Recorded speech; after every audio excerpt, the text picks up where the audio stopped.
Good morning. I'm Kim McCleary, President and CEO of the Los Angeles World Affairs Council and Town Hall.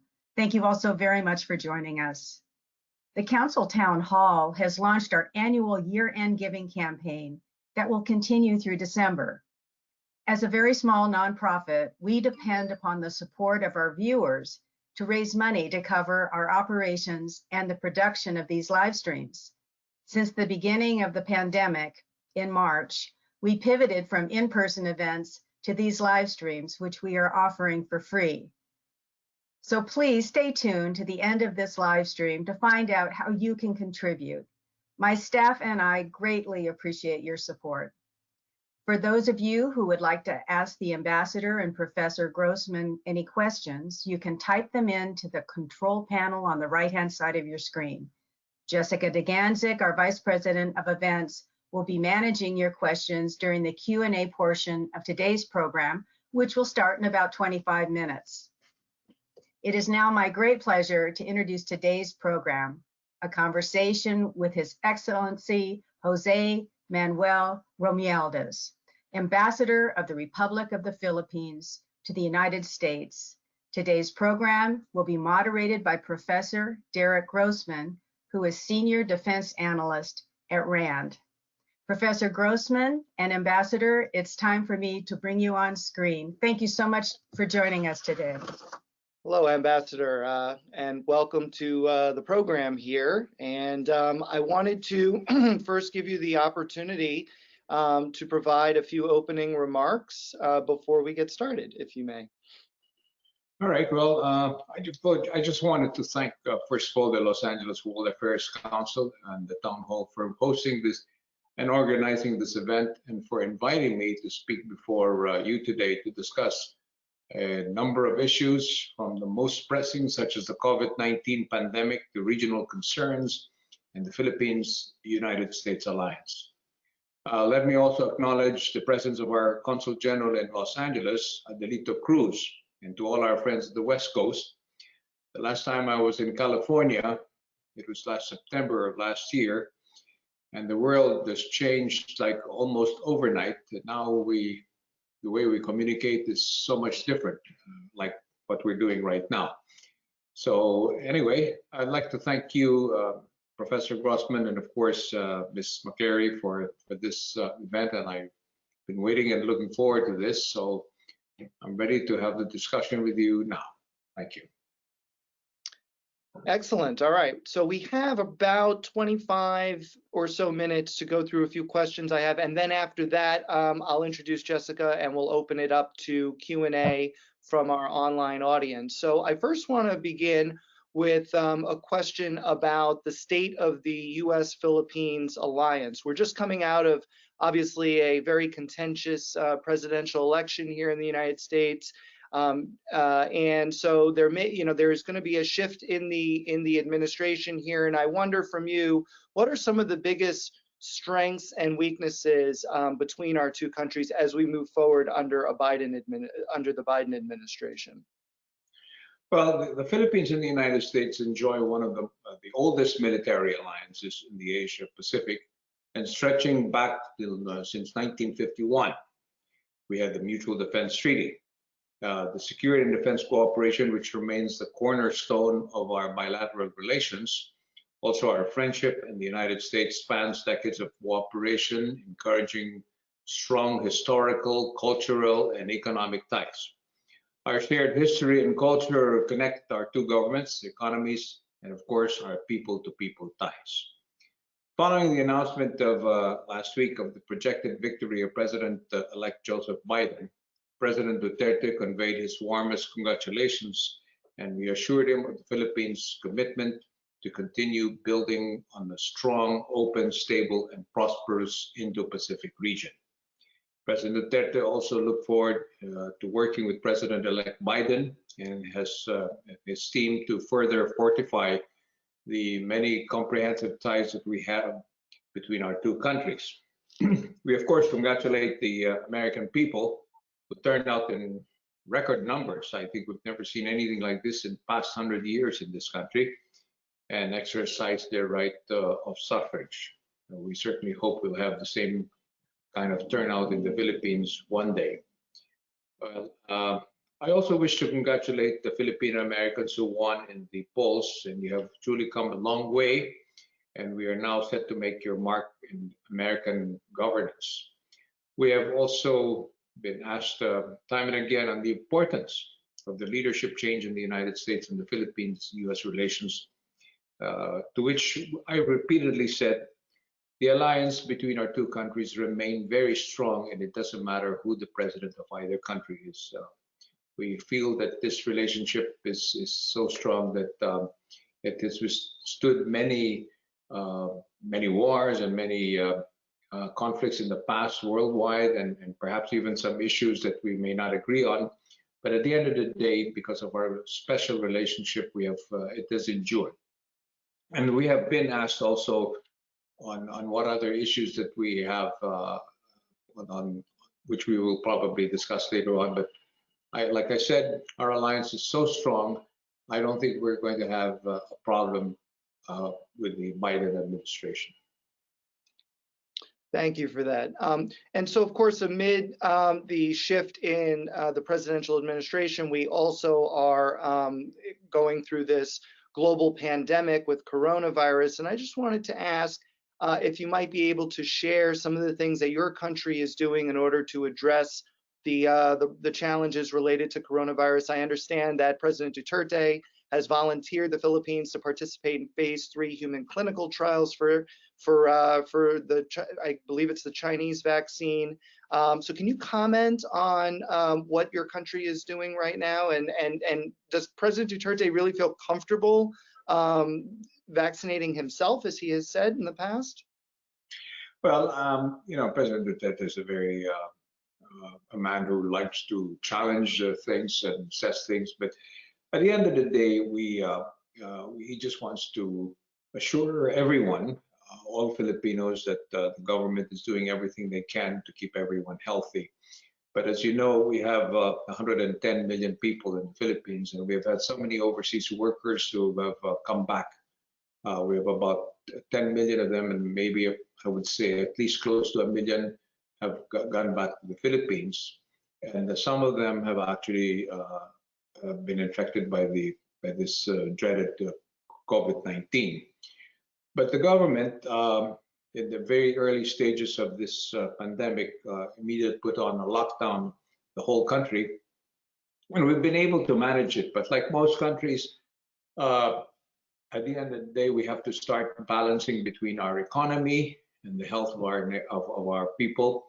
And so this balancing act obviously has given rise to a number of infections, especially in Metro Manila, where it's one of the most congested cities in the world. It's a city made for 5 million, and we now have 13 million people living in Metro Manila. No, nonetheless, we have done what we could to make sure that to control this virus, and we've had quite a number of successes in terms of people recovering from this disease.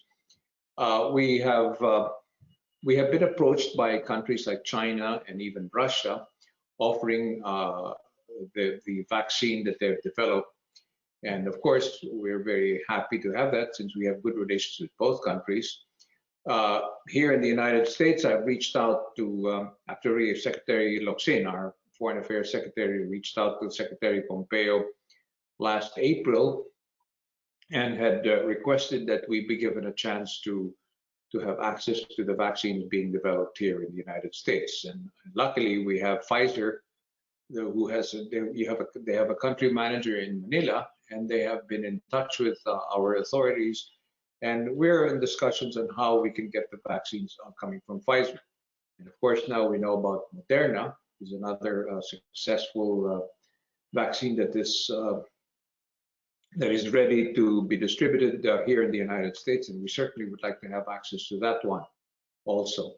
So all of this are part and parcel of what we want to do in terms of getting our country back to normal.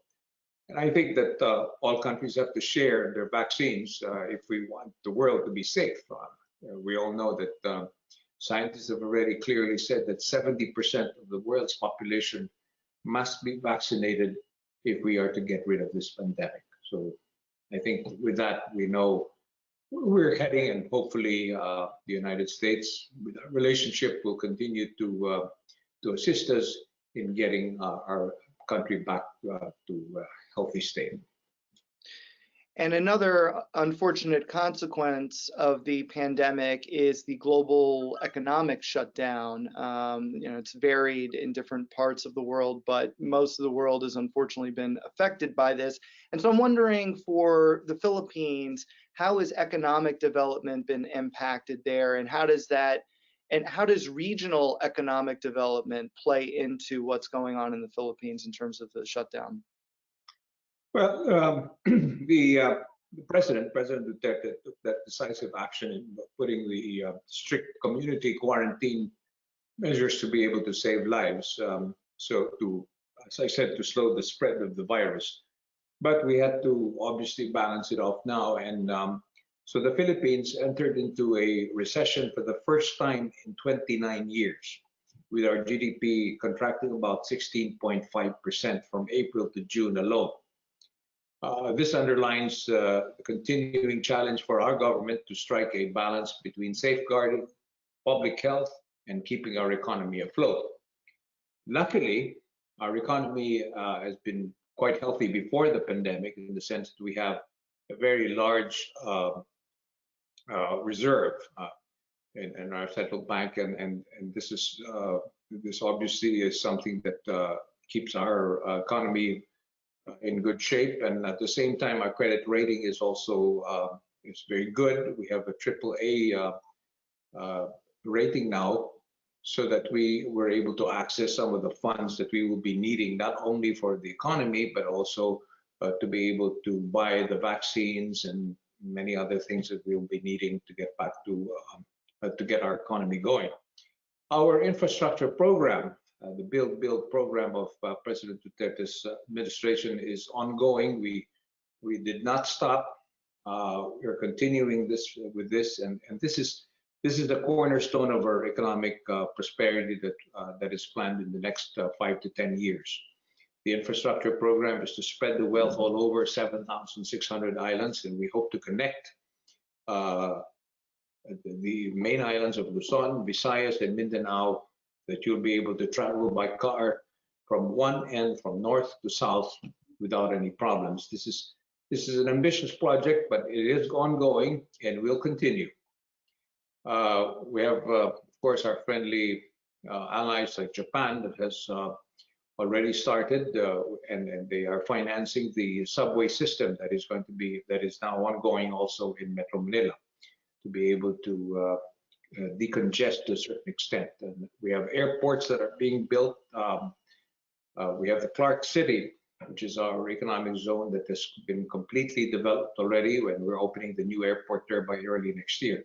So all this, I think, will translate into our economy, hopefully going back to where we had it before the pandemic by early next year, or by at least the second quarter. Okay, well, yeah, I mean, on that note about economic development in the Philippines, I was going to ask this question a little bit later, but I may as well ask it now. So you mentioned Japan's role in infrastructure development, but what about China's role under the auspices of Belt and Road Initiative? Can you maybe discuss a little bit about what you believe the Philippines is getting out of these interactions, and can the U.S. compete with what China is providing the Philippines via Belt and Road and other initiatives? Well, most definitely, the United States can compete. As a matter of fact, we've always offered, not only by our embassy here, but by our trade attachés, and even our finance minister has been here a number of times in the United States to speak at forums. And we certainly would like to have the United States participate in many of these projects. But as you know, there's also other policies that have been promulgated over the past 4 years, and Japan has been there all this time. And China, with the Belt and Road, they have offered a number of financial packages. However, we are aware of the fact that they are what we call the debt trap. And so we're always prepared for that. So we've been going through it like with the fine tooth what is the right word for that? Yes. Yeah, that's right. So we were looking at everything, and so that's the reason why it's a little slow. They are, however, China is the Chinese development company has already won the bid to rehabilitate Sangley Point, which is a former U.S. Navy airport, or there's an airfield there that is now ongoing, where we will have, that'll be the general aviation. There are other parts of, I think in Mindanao, there's a project that's also been approved already for this Belt and Road initiative of China. But we are open to many countries, and we've been going around extensively over the past 2 years, encouraging many companies and or participants for our infrastructure program, and relocating some of their businesses in the Philippines, especially now with the current situation with China, between the U.S. and China. Okay. So yeah, on that note about the U.S. and China, so President Duterte, I mean, I think it's pretty clear, has vacillated between his relationship with the U.S. and with China, and he clearly has, at least at the beginning of his administration, he had expressed a deep interest in strengthening ties with China. And of course, here in the United States, there are a lot of concerns about, well, what does that mean for the U.S.-Philippine relationship? And so can you maybe discuss a little bit about how Duterte sees his relationship with China versus the U.S.? Does he see it in these kind of zero-sum terms, or does he see it, is he really pulling the Philippines kind of in this non-aligned direction where, you know, neither country is going to be particularly close to the Philippines in the future? Well, I think it's not fair to say that Duterte is really just cozying up to China and it's a zero-sum game. We have to go back a little bit on what happened in the past, the recent past, and we're talking here about the South China Sea, where China has, as we all know, the 9-dash line, where they have decided that the entire area is part of China. And obviously, we were a claimant, and we filed a case in the UNCLOS, and we won the arbitral award. But at that time, the policy of the United States was we do not get involved in territorial disputes. So that, of course, being the United States and the Philippines being very close, having a close relationship, military, economic, and everything, it was not a very, I would say, a happy situation with our relationship, because we felt like we were left on our own. So when President Duterte became president in 2016, he knew that we had to reach out to China, because there was no high-level discussions with China in the last 2 to 3 years of President Aquino's presidency. And we needed to reach out to them because we wanted to solve many of the issues that we had with China, specifically on the South China Sea. We wanted to do it peacefully, of course. And of course, China welcomed the new administration of President Duterte. They invited him over, and they invited him on several visits. One state visit, as a matter of fact, they lavishly gave him the red carpet treatment and all, and said that we are your friends, we are your neighbors and all, and we're offering you all of these things. And of course, we want to have a good relationship with a neighbor like China. And just, I'm sure the United States at some point will want to have a better relationship than it has in the past couple of years. So, but that's the reason why we had to reach out to China. But the independent foreign policy that we have is part and parcel of that. We would like to have relationships with all countries. As our Foreign Affairs Secretary said, we want to be friends to all and enemies to none. And everyone has their own national interests to protect. And we feel that our interests will be best protected by reaching out to major countries like China and even in Russia to be able to do what is best for our country in terms of not only for security but for the economy also. So this is where we are today, but our relationship with the United States remains very strong. I'm very confident. As a matter of fact,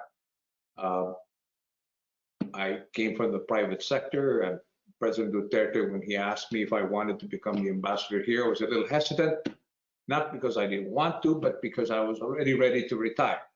Everybody knows that I finished my high school here in the United States. I lived here in the United States for many years, and I have a lot of good friends here in the United States. So he picked me to come here precisely to send the message that we want to remain close friends of this country, and I'm very happy to be able to do that right now. Thank you. No, that's great. But let me push a little bit more on the China point. So we talked about Belt and Road Initiative and how the Philippines is benefiting somewhat from those projects, although my understanding is many of them are delayed, but we can kind of table that for a second. But I guess the other point is, so beyond Belt and Road Initiative projects, what specifically is the Philippines getting out of a closer relationship with China that it can't get with the U.S. or with other friendly countries? Well, for one thing, we have pretty strong economic ties with China to a certain extent, because we do have a lot of Filipino-Chinese businessmen who have invested in China, and we have a lot of trade. And of course, simple things like our banana exports, they were actually banned from being imported by China during the latter part of President Aquino's presidency, because they were not happy with the way there are many issues that were actually not only the South China Sea, but other things that happened that have actually soured to a certain extent our relationship with China. But now, like I said, because we've reached out to them, and now we're continuing to talk. We have a joint exploration of some of the parts of the South China Sea with China. All this is economic related, and so these are the advantages that we have now, because we can agree to disagree, which is what President Xi and President Duterte said.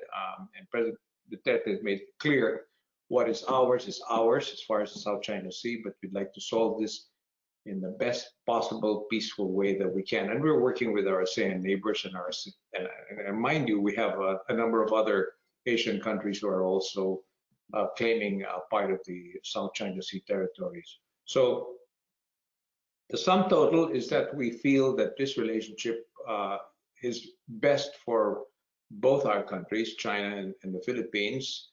And we hope that at some point in time, there will be a peaceful resolution. That's the only real main issue. And another advantage, by the way, which was very important, is remember in the area of the Scarborough Shoal,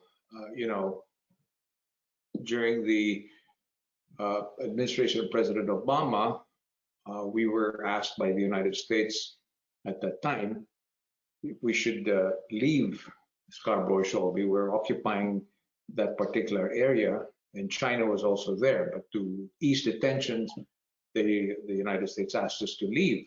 So we did, but China never left.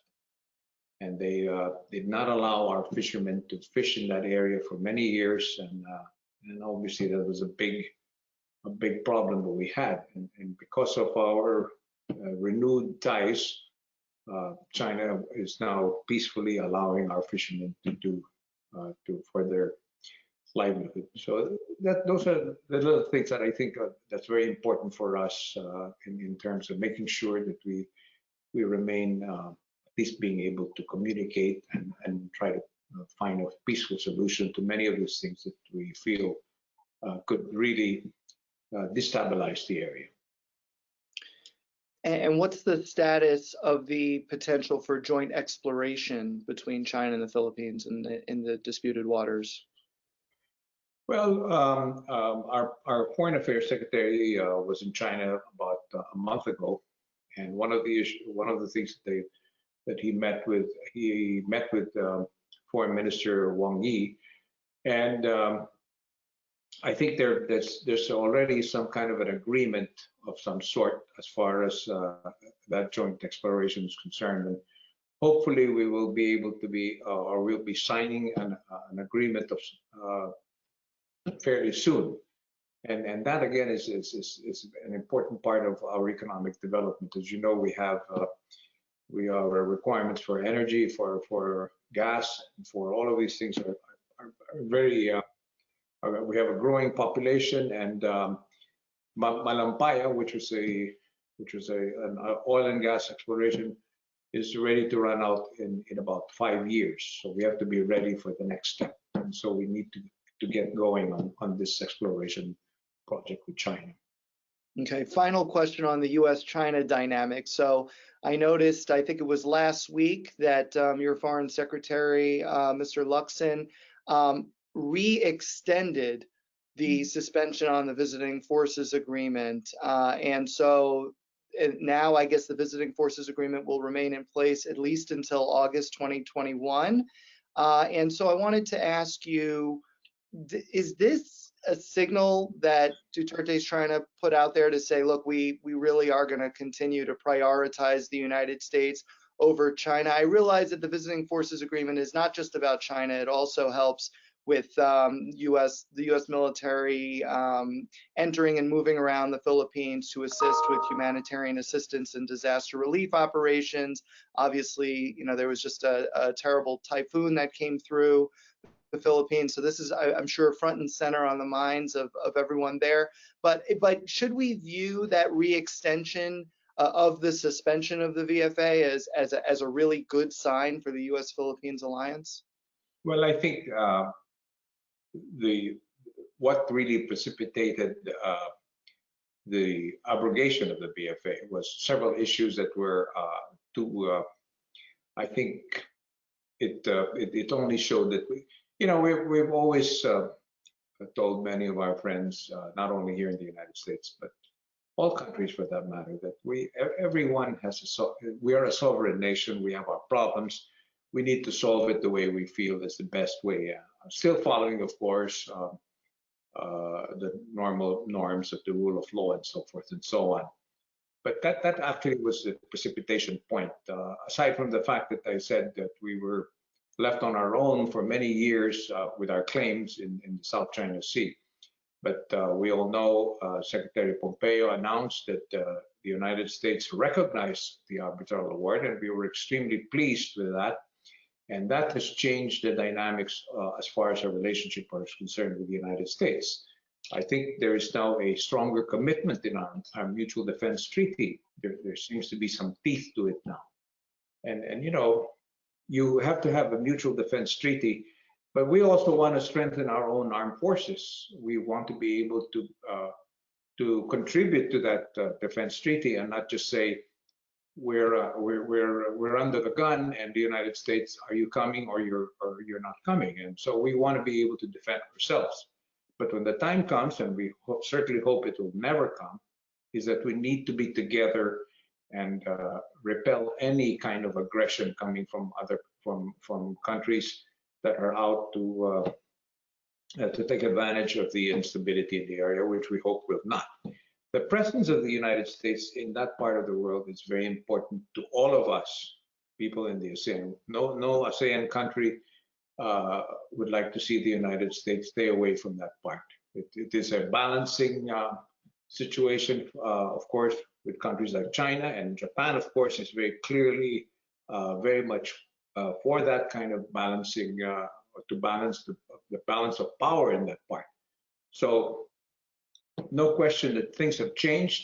And so the VFA, we know, is an important part of our relationship, but we also would like to reserve the right that when the time comes, we would like to be able to do things on our own, but at the same time, perhaps we could have a different kind of visiting forces agreement, which would be more, I would say, mutually beneficial. I know the United States has their own problems. They need to start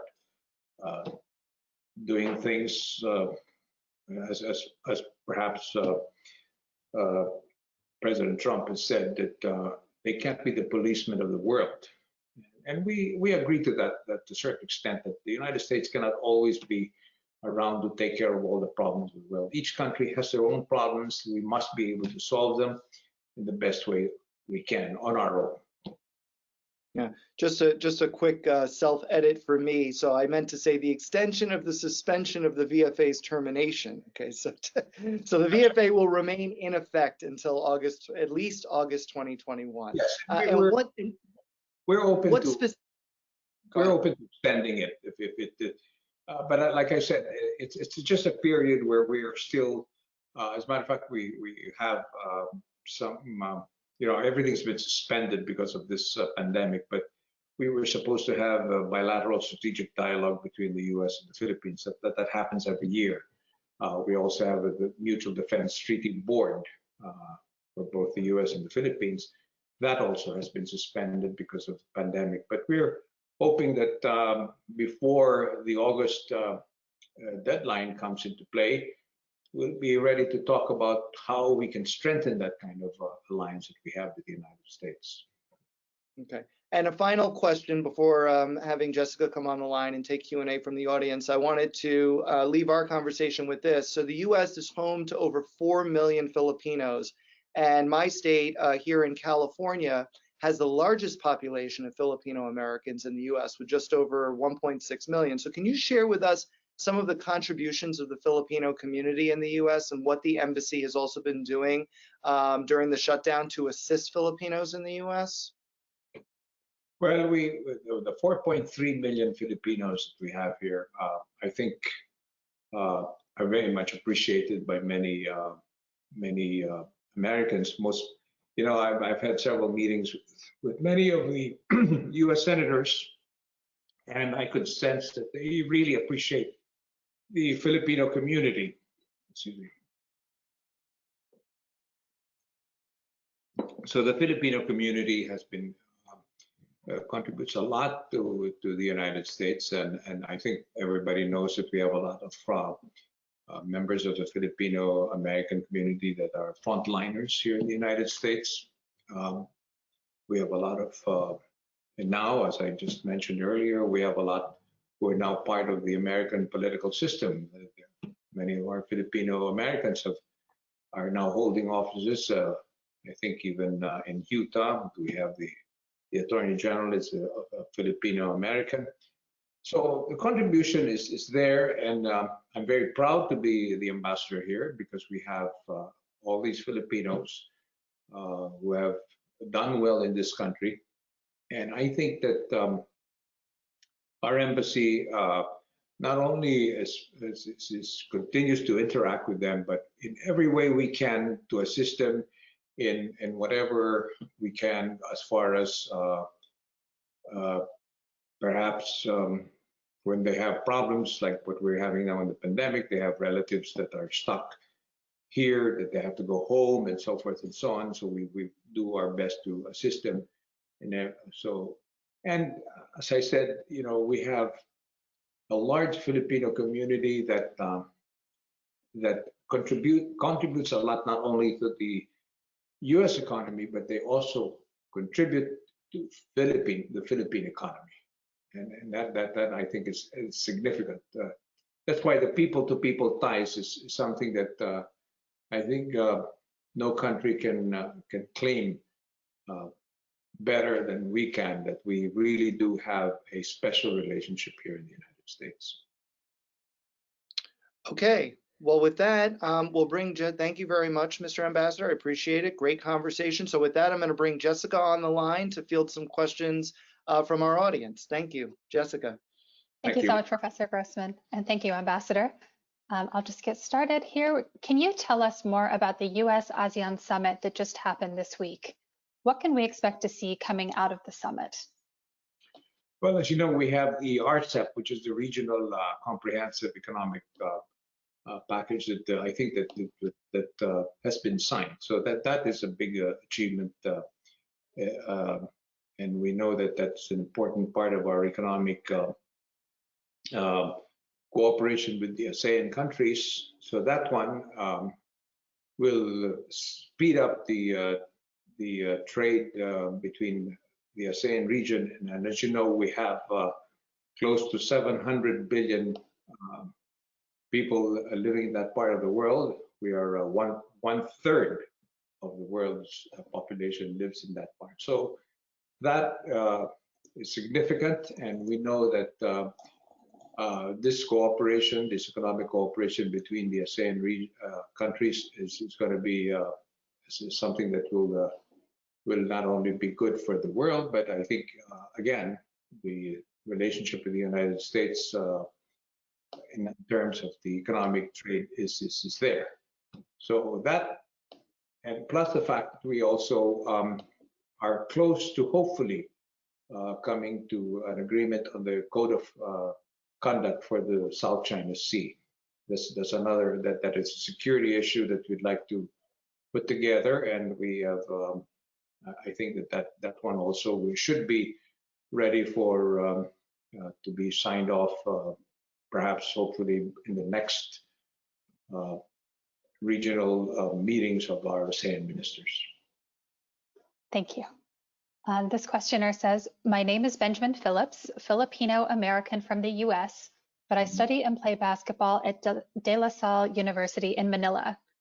How has the pandemic affected sports clubs such as the UAAP and PBA, and what economic impact has this had on the Philippines?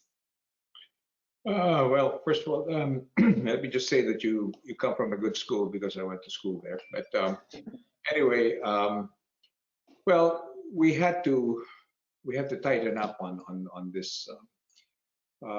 As I said, you know, this virus is obviously very contagious. So I think that we've been able to, we're opening up many of these places, but it's on a case-to-case basis. What we're doing now is the control, quarantine of communities where the spread is too high. So we had to not allow things like that to occur. But I'm not sure about La Salle, which is located in Metro Manila, if we're talking about Taft Avenue. But I think that it's open right now, but we don't know. As I said, the only real solution to this pandemic is the vaccine, and everybody's waiting for that. So until we have that, we will be either opening or doing quarantine for the next couple of months until we can feel that it's safe. Thank you. Is it safe for tourists in all islands of the Philippines? I would say they're relatively safe, except for some parts of the south. As you know, we had some problems there about a year ago, the Marawi city, where we had ISIS-leaning rebels, in that. So it was an important decision made by administration of President Duterte that we clean up the place, because that was festering there. We worked together with the United States intelligence community to weed out, but there's still some pockets of these types of people there and in that part. But there are travel advisories that we give not only by your embassy, but also to our people in areas that are not safe. But in many parts of the Philippines, beautiful islands like Boracay and Palawan, these are all open. Well, I don't know if it's open now for tourists. We're still controlling the number of people coming into the Philippines because of this pandemic. But we're hoping that tourism will start to pick up by at least the middle of next year. Thank you. What is the largest U.S. corporation employer in the Philippines? If I'm not mistaken, I think it's still Procter & Gamble, Unilever. There are many other companies. We have Texas Instruments that are also employing quite a number. We have a lot of BPOs, American BPOs that are operating in the Philippines. They're our biggest people now that are working with American companies. As you know, we're an English-speaking country, so we are the preferred place for these BPOs, and we welcome many more. We have so many of them right now in the Philippines.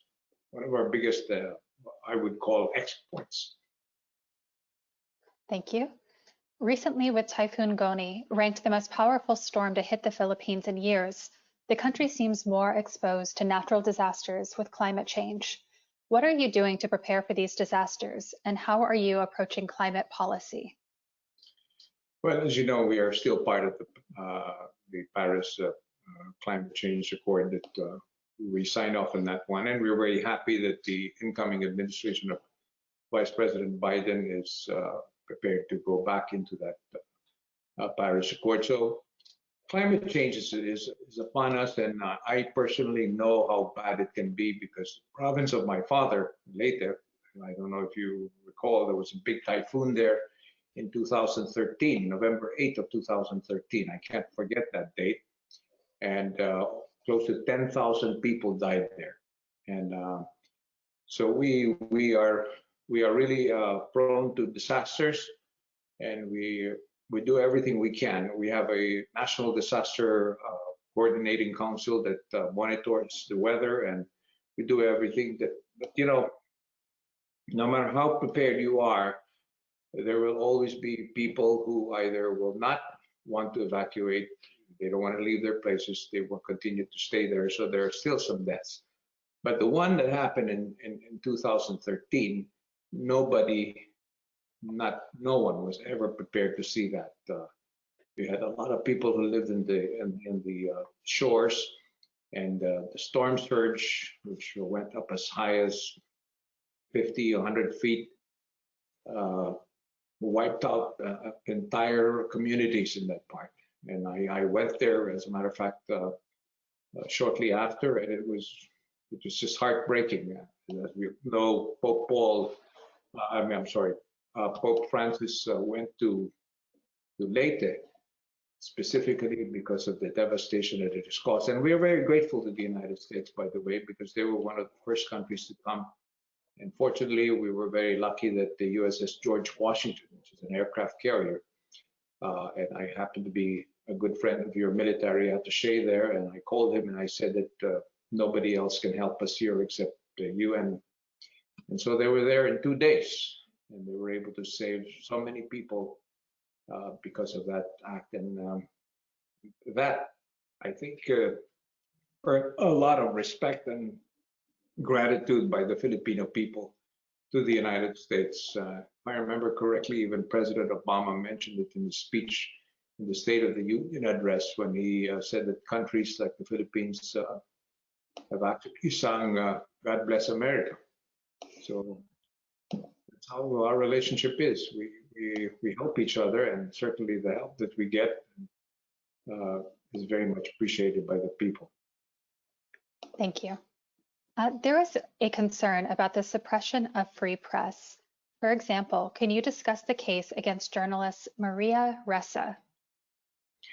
Well, you know, Maria Erika, whom I know personally, in fact, I think I remember telling her that, you know, that's par for the course. As you know, I'm a journalist myself by profession, and being a columnist, sometimes you eat libel suits for breakfast.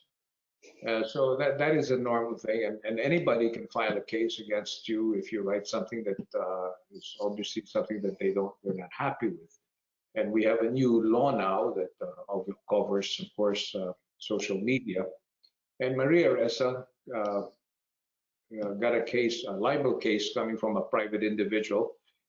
We've been monitoring that. In fact, I had a conversation, a virtual meeting with Ms. Amal Clooney, who is the lawyer helping Maria Erika. I've explained to her that this case is moving, although she was found guilty by the lower court. But, you know, libel cases can go on for 10, 15 years. I know because I've been a subject of a libel case in the past, and it's really par for the course. And it's just a question of being able to explain why and your sources are. And I remember very clearly my lawyer, whom I had who spent a lot of time with, just simply had to go back to many years of what I wrote in the past just to be able to prove that there was really no libelous comment that I made that was intentional in the first place. But anyway, to make the long story short, the libel case of Maria Ressa is just something that we just have to live with. And that's part of the freedom of the press. I think our Philippine Congress has already come out with they're trying to come out with a law now that will allow individuals the right of reply. In other words, if you say something about, if a columnist or a journalist says something about a particular person, that person will have the right of reply, right side by side, whatever you wrote or whatever you said. Like if it's going to be in social media, you have to put comment on that person. I don't know where that is now, but that's part of it. And then the Freedom of Information Act, which is also another case where we are now trying to allow journalists to have access to information on anyone in government. So all of these things are changes that are being made, and it's not true that we are being that the government is suppressing freedom of the press. And then also, let me just point out that once the Philippines was labeled as the most dangerous country in the world for journalists. We have one of the freest press in the world, actually.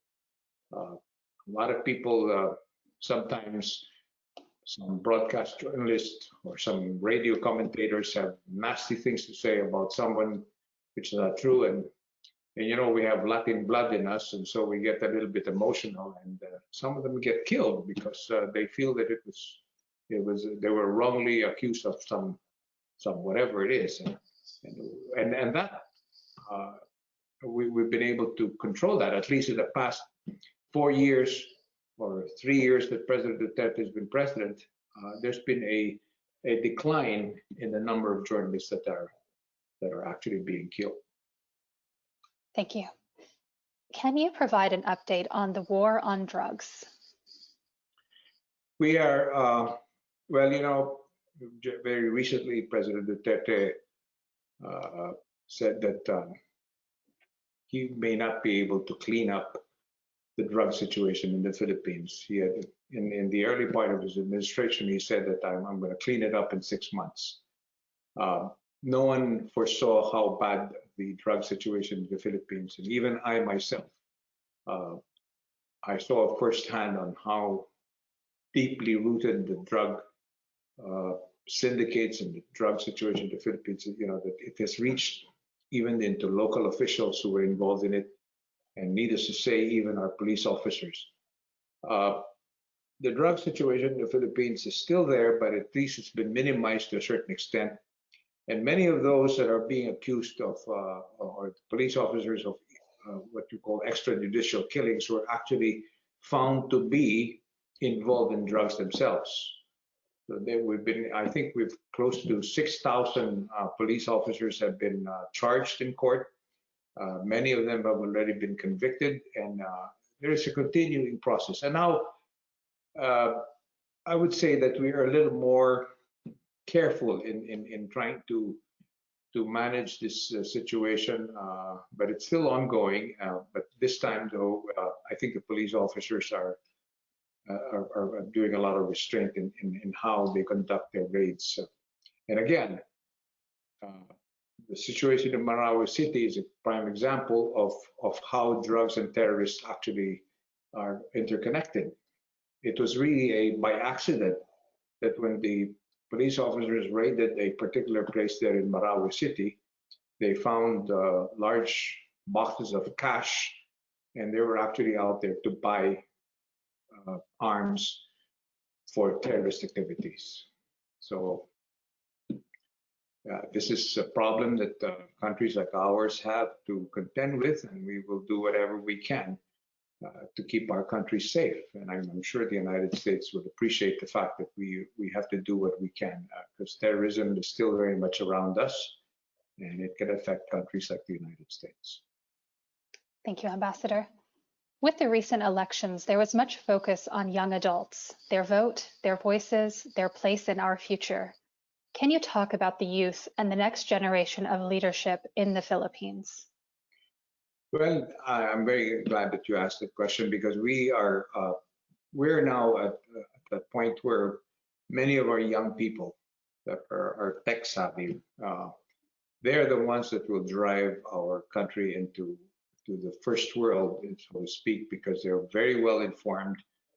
People in the Philippines, I think one of the highest users of the internet and Facebook and Instagram and all of that. So they're very well informed, and none of them, like me, they don't. I still read the newspaper, a hard copy, but many of them just get their information and news from the internet. But it is also a little bit dangerous, as we know that, because sometimes misinformation can easily come out in the internet, and we're trying to control that to a certain extent. But overall, I think the young people in our country, we have what we call the sweet spot. They are a very large number of them, and so they are the ones that will bring better people in government. Many of the young ones, as you know, some of those what we call name brand politicians have been booted out of office by the young people. We now have a lot of young congressmen and senators and even mayors and city council members. All of that is changing the dynamics of politics in the Philippines. And we hope that this will continue and that perhaps in 2022 we may have a young president who will probably be more attuned to the real politics of the times. Thank you. With the Philippines being the second largest market in the world for business processing outsourcing, BPOs, and plays a key role in supporting many US companies and jobs, what is your outlook for the industry? Thank you.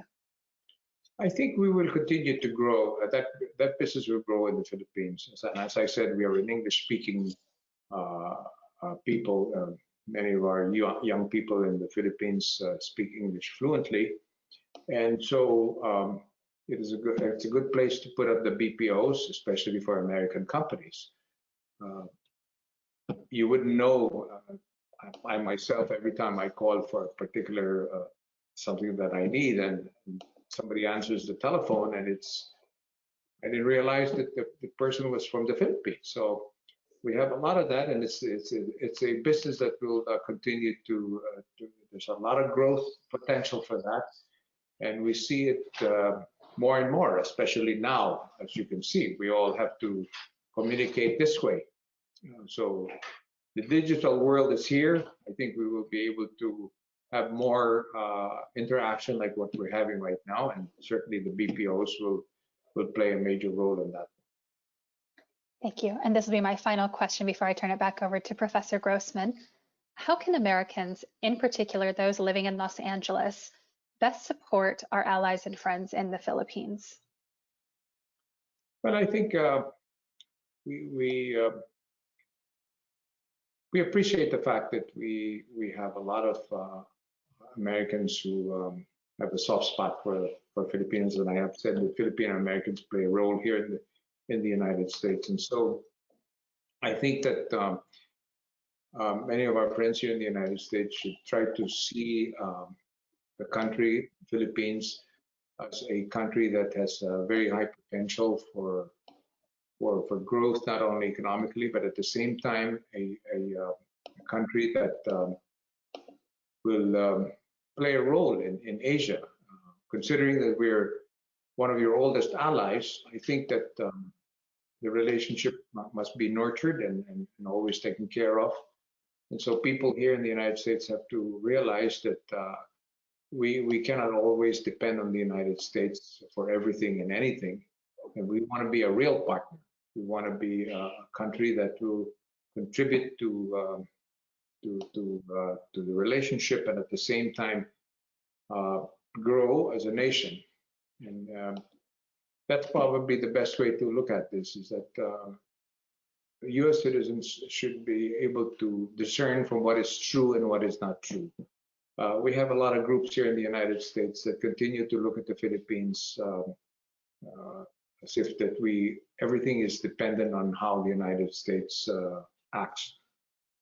And Bless you. I'm sorry. As a matter of fact, excuse me. Bless you. As a matter of fact,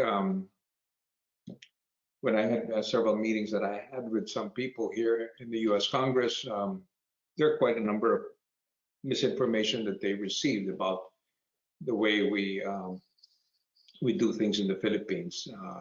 So we try to explain to them that we would like to strengthen our institutions. Can you imagine if every other citizen in the Philippines, if they have a problem, they will go to a U.S. senator and the U.S. senator says, release that person because he talked to me. I mean, really, that's totally absolutely out of the question. But and certainly you don't want to have people coming around here telling you what to do either. So this is something that we really need to take care of and make sure that we respect each other. It's in our mutual interest that we both are strong economically and strong in our military alliance. Thank you so much, Ambassador Romualdez. Professor Grossman, I'm going to turn this back over to you. Thank you. Okay, well, thanks, Jessica. And I really appreciate the conversation today. I think it was a really frank and informative discussion. So I plan to keep in touch with you. And thank you very much again for giving us some time. And Well, I guess I'll turn it over. Yes. Thank you very much, Professor Derek. That was very interesting, and I certainly look forward to another one of these conversations with you and your members of the World Affairs Council. Thank you.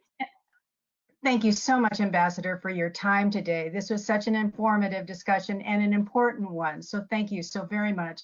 And Professor, this was terrific. We have to have you both back because there's so much unfolding news. And for our viewers who enjoyed this conversation with the ambassador today, please text the word GIVE to the number on the screen so we can continue to provide you with this quality programming. We have some terrific programs this week. We have tomorrow, Iran and the Future Generation of Activism. And of course, on Thursday, Politics in the Time of Coronavirus with Politics Professor Dan Schnur. If you go to our website at lawacth.org, you can register for these programs. You can also view all of our past programs. We have almost 100 live streams that you can see on video on our website. You can register for events, sign up to become a member, or make a donation. Please, everybody, stay safe, stay informed, and we hope to see you soon. Thank you both so very much. Thank you so much.